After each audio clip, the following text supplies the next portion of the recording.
ಮಾಡಿ ಅಲ್ಲೊಂದು ಕಣಿವೆ ಇದೆ ಅಂತ, ಕಣಿವೆ ಸಿದ್ದಗಿರಿ ಅಂತ, ಸಿದ್ಧಾರೂಢರಿಗೆ ಆರೂಢ ಜ್ಯೋತಿ ಶಕ್ತಿ ಬಂದಂತಹ ಜಾಗ, ಅಗ್ನಿ ಸ್ವರೂಪ.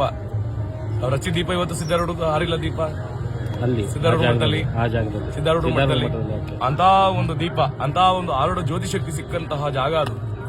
ಒಂದು ಗವಿ ಒಳಗಡೆ ಹತ್ಕೊಂಡು ಹೋದ್ರೆ 1,000 ಗವಿ ಒಳಗಡೆ ಹೋಗ್ಬೇಕ್ರಿ. ಇವತ್ತು ಇದೆ, ಸ್ಟಿಲ್ ಇದೆ.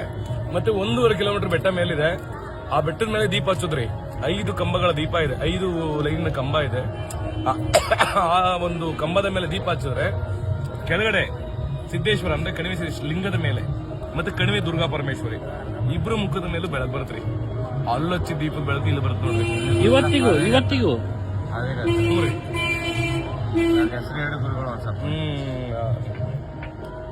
ಕಣಿವೆ ಸಿದ್ದಗಿರಿ ರಟ್ಟಿಹಳ್ಳಿ ಅಂತ ಬರುತ್ತೆ ನೋಡ್ರಿ. ರಟ್ಟಿಹಳ್ಳಿಯಿಂದ ಒಂದು 4 ಕಿಲೋಮೀಟರ್ ಒಳಗಡೆ. ಬಹಳ ತಪಸ್ವಿ ಜಾಗ.